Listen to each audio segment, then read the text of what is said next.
ரொம்ப அழகா இருக்கிற அந்த காட்டுக்குள்ள மழை பேஞ்சுக்கிட்டே இருந்துச்சு. அந்த காட்டுக்குள்ள ஒரு இடத்துல ஒரு பெரிய ரோஜா பூ இருந்துச்சு. அந்த ரோஜா பூ ஒரு மந்திர ரோஜா பூ அப்படின்னு அங்கேயே பக்கத்துல வீடு கட்டியிருக்கிற எந்த பறவைங்களுக்கும் தெரியாது. ஒருவேளை அவங்களுக்கு தெரிஞ்சிருந்தா இந்த பூ என்னதுன்னு சண்டை போட்டிருப்பாங்க. தெரியாததுனால அந்த பூவை பார்த்து பயந்துகிட்டு இருந்தாங்க. அந்த பூவோட கிட்ட கூட வரமாட்டாங்க. அந்த காட்டுக்குள்ள நண்பர்களா இருந்த கழுகு காக்கா இப்படி பேசிக்கிட்டாங்க. ஏண்டா காக்கா, நான் சொன்னது எப்படிடா இருக்கு? நீ சொன்னது நல்லாதாண்டா இருக்கு. ஆனா குருவி எதுக்கு? உனக்கு இதுக்கு அர்த்தம் புரியலையா? இப்படி கழுகு சொல்லும் போது காக்கா ஒண்ணுமே புரியாம பாத்துச்சு. அப்போ கழுகு, இந்த காட்டுக்குள்ள நம்ம கூட இருக்கிற பறவைங்க, குருவி, பறவை, இப்படி மத்த பறவைங்களுக்கு கொஞ்சம் தைரியமாச்சு இருக்கு. எங்க போக சொன்னாலும் போவாங்க, எங்க போய் என்ன கொண்டு வா சொன்னாலும் கொண்டு வருவாங்க. அதே குருவியா இருந்தா? அப்படி சொல்லிக்கிட்டு இருக்கும்போது காக்கா நடுவுல வந்து சந்தோஷப்பட்டுக்கிட்டு, இப்ப புரிஞ்சு போச்சுடா, குருவி ரொம்ப பயந்தாங்கோலி. நம்மள பார்த்த உடனே ரொம்ப பயந்து போயிடும். அதுக்கு சாப்பாடு தேவைன்னா கூட ஏதாவது பறவையதான் கூட்டிட்டு போவோம். அதுக்குதான் நம்ம எல்லாரும் ஒன்னா சேர்ந்துக்கிட்டு அந்த குருவிய அந்த ரோஜா பூ செடிகிட்ட அனுப்பி ஒரு ரோஜா பூவை பறிச்சுக்கிட்டு வான்னு சொல்லலாம்.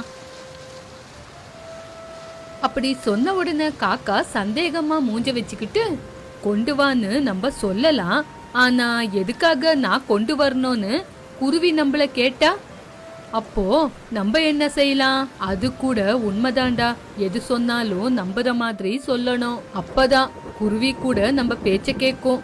இல்லனா நான் எதுக்கு செய்யணும்னு அப்படியே போயிடும். நம்ம வேணும்னே அதுவை இம்சை பண்றோம்னு நினைச்சுக்கோ. நீ யோசிச்சு பாரு, நான் கூட யோசிக்கிறேன். குருவி அந்த பெரிய ரோஜா பூகிட்ட போறதுக்கு காரணம் ரொம்ப பலமா இருக்கணும். இப்படி கழுகு காக்கா பேசிக்கிட்டு இருக்கும்போது அந்த குருவி ஆகாயத்துல பறந்துகிட்டு பயந்துகிட்டு அந்த பக்கம் இந்த பக்கம் பாத்துக்கிட்டு வந்துச்சு. என்ன குருவிங்களோ என்னவோ, எல்லா குருவிங்களும் சேர்ந்து ஒரே இடத்துல வீடு கட்டிக்கிட்டா நல்லா இருக்கும். எங்கெங்கயோ கட்டிருக்காங்க. என்ன எங்கேயோ போய் கட்டிக்கன்னு சொல்லிட்டாங்க. ஏதாவது கேட்டா தூரமா இருந்தாதான் பாசம் இருக்கும், பக்கத்துல இருந்தா சண்டை வரும்னு சொல்றாங்க.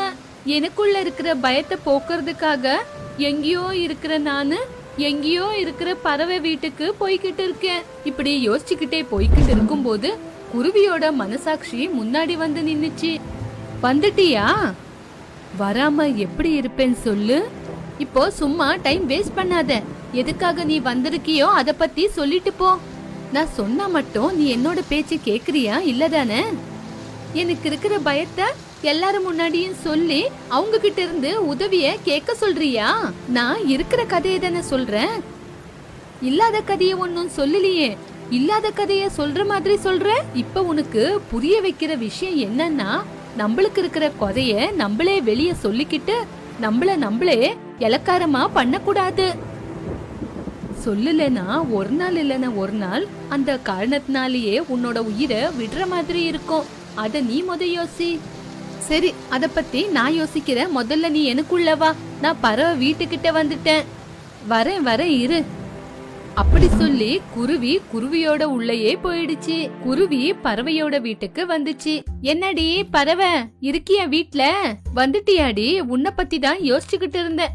எதுக்காக இன்னும் இந்த தொல்லை புடிச்சவ வரலேன்னு. அப்படி புறா சொன்ன உடனே குருவி தன்னோட முகத்தை, நீ இப்படியெல்லாம் பேசுனா இதுக்கப்புறம் நான் இங்க வரவே மாட்டேன். நான் கூட உன்னை வா வா அப்படின்னு கூப்பிடலையே. அப்போ எனக்கு பயமா இருக்குதுன்னு உன் கூடியே சாப்பாடு தேட வரேன் அப்படின்னு என்ன பத்தி நினைக்கிறிய நீ? நான் யோசிக்கிறது பத்தி இருக்கட்டும்டி. முதல்ல நீ எதுக்காக இங்க வரேன்னு நீ யோசி. உனக்கு பயமா இருக்கும்ல, அதனாலதான் உன் கூட நான் வரேன். எனக்கு பயமா இருக்கும்ல, அதனால என் கூட நீ வர. இப்படி ஒருத்தருக்கு ஒருத்தர் துணையா இருக்கலாம் தான் நான் இங்கிக்கு வரேன். சரி ஆச்சு, இன்னைக்கு எனக்கு எந்த சாப்பாடும் வேண்டாம். 2 நாளைக்கு தேவையான சாப்பாட கொண்டு வந்திருக்கேன். இப்ப உனக்கு சாப்பாடு வேணும்ல, நீ போய் கொண்டு வா. இப்படி பறவை சொன்ன உடனே குருவிக்கு ரொம்ப பயம் வந்துருச்சு. அவ்வளோதான், குருவியோட மனசாட்சி வெளியே வந்துச்சு. குருவி கவலைப்பட்டுக்கிட்டு, வா வா வா, எனக்குள்ள வந்துரு. பறவை உன்னை பார்த்தா சண்டை போடுவா. வந்துரு வந்துரு, எனக்குள்ள வந்துரு. நான் வந்த விஷயத்த சொல்லாம உள்ள போக மாட்டேன். நான் உன்னோடைய ஆத்மா, உன் கண்ணுக்கு மட்டும் தான் தெரிவேன், மத்தவங்க கண்ணுக்கு தெரிய மாட்டேன். பயப்படாத, சரியா? அப்படி சொன்ன உடனே குருவி ரிலாக்ஸ் ஆச்சு. ஏண்டி குருவி, வாய கொஞ்சம் சரியா வச்சுக்கணும்டி, இல்லனா இப்படிதான் நடக்கும். இப்போ நான் என்ன பண்ண? உனக்கு இருக்கிறது பயம் தானே, அததானே பறவை சொல்லிச்சு. கேட்ட கேள்விக்கு ஏதோ பதில சொல்லாம இப்படி வாதம் பண்ணிக்கிட்டு உக்கார கூடாதுல.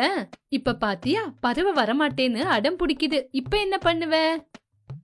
ஓஹோ, நீ பறவைய பத்தி பேசுறியா? ஆமா, நான் பறவைய பத்தி தான் பேசுறேன். இப்படி எப்பவாவது ஒரு தடவை பறவை இப்படி சொல்லணும்னு எனக்கு தெரியும். அதனாலதான் கிளி கூட ஃப்ரெண்ட்ஷிப் வச்சிருக்கேன். அப்படி சொன்ன உடனே மனசாட்சி சந்தோஷப்பட்டுக்கிட்டு, உன்னோட உடம்புல பயம்தான் இருக்குன்னு யோசிச்சேன், ஆனா உனக்கு மூளையில கொஞ்சம் புத்தி இருக்குன்னு காட்டிட்டேன். வாய மூடுறியா? அப்படி குருவி சொன்ன உடனே பறவை, என்ன சொன்ன குருவி? ஐயோ, உன்ன ஒன்னும் சொல்லல பறவை. என்ன இல்லையா? இங்க இருக்கிறது நீயும் நானும் தானே. அப்படி பறவை சொல்லும் போது குருவி தன்னோட மனசாட்சிய பாத்துச்சு. மனசாட்சி சிரிச்சுக்கிட்டு இருந்துச்சு. குருவி அத கோவமா பாத்துச்சு. அவ்வளவுதான், மனசாட்சி உள்ள வந்து சேர்ந்துக்குச்சு. நான் உன்னை ஒன்னும் சொல்லல. இப்ப நீ என் கூட சாப்பாடு தேடி வருவியா இல்லையா? வரமாட்டேன். நீயே போய் எடுத்துட்டு வா, எப்படியும் உனக்கு பயம் இல்லல. சரி பறவை, எனக்கு தேவையான சாப்பாட நானே போய் கொண்டு வரேன். அப்ப தெரியும் நான் பயந்தாங்கோலி குருவி இல்ல, தைரியசாலி குருவின்னு. ஆல் தி பெஸ்ட் குருவி, இப்போ போயிட்டு வா. இப்படி பறவை சொன்ன உடனே குருவி ரொம்ப பயத்தோட மழையில அந்த இடத்த விட்டு அங்கிருந்து கிளம்பி வந்துச்சு. காக்கா எதிரில வந்துச்சு. நான் பாக்குறது உண்மையா குருவி? நிஜம்தான் காக்கா. நின்னாலும் உக்காந்தாலும் பயப்படுற நீனு இப்போ எந்த தைரியத்துல இப்படி வெளியே வந்து சுத்துற? சாப்பாடுக்காக தேடிக்கிட்டு போறேன். இப்போவாவது புரியுதா நான் தைரியசாலி, நான் ஒன்னும் பயந்தாங்கோலி இல்லைன்னு? நான் நம்புறேன் குருவி. ஆனா அந்த பறவை, அந்த கழுகு, அந்த கொக்கு எல்லாருமே உன்னை பயந்தாங்கோலின்னு தான் நினைச்சிருக்காங்க. இல்ல இல்ல, குருவிக்கு ரொம்ப தைரியம் இருக்குன்னு நான் அந்த கழுகு கிட்ட பெட்டு கட்டியிருக்கேன். நீ தான் என்ன ஜெயிக்க வைக்கணும். இப்படி காக்கா சொன்ன உடனே குருவி பயந்து போயிடுச்சு. வெளியே மட்டும் சின்னதா சிரிச்சு. அதே நேரத்துக்கு கழுகு அங்க வந்துச்சு. குருவிய பார்த்த உடனே எனக்கு விஷயம் புரிஞ்சு போச்சு. நான் சொன்னேன் தானே குருவி பயந்தாங்கோலின்னு, அந்த பெரிய ரோஜா பூகிட்ட போகாதுன்னு. அப்படி கழுகு சொல்லும்போது குருவிக்கு எங்கில்லாத கோவம் வந்துச்சு. என்ன நடக்குதோ அது நடக்கட்டும், சொல்லுங்க, எங்க போனோம், எப்ப போனோம்? இந்த மழையில என்னோட உயிர் போனா கூட பரவாயில்ல. நான் ஒன்னும் பயந்தாங்கோலி குருவி இல்ல, தைரியசாலி குருவி. நான் அத நிரூபிக்கிறேன். சொல்லுங்க, என்ன செய்யணும்? என்ன சொன்னாலும் செய்யறேன், எங்க போக சொன்னாலும் போறேன். அப்படி சொன்ன உடனே கழுகும் காக்காவும் குருவிய ஆச்சரியமா பார்த்தாங்க. சொல்லுங்க, காட்டுக்குள்ள இருக்கிற அந்த பெரிய ரோஜா பூ செடிகிட்ட போய் என்ன பண்ணணும்? அந்த ரோஜா பூ செடியோட இலைய கொண்டு வா, போதும். அவ்வளவுதானே, இப்பவே போய் கொண்டு வரேன்.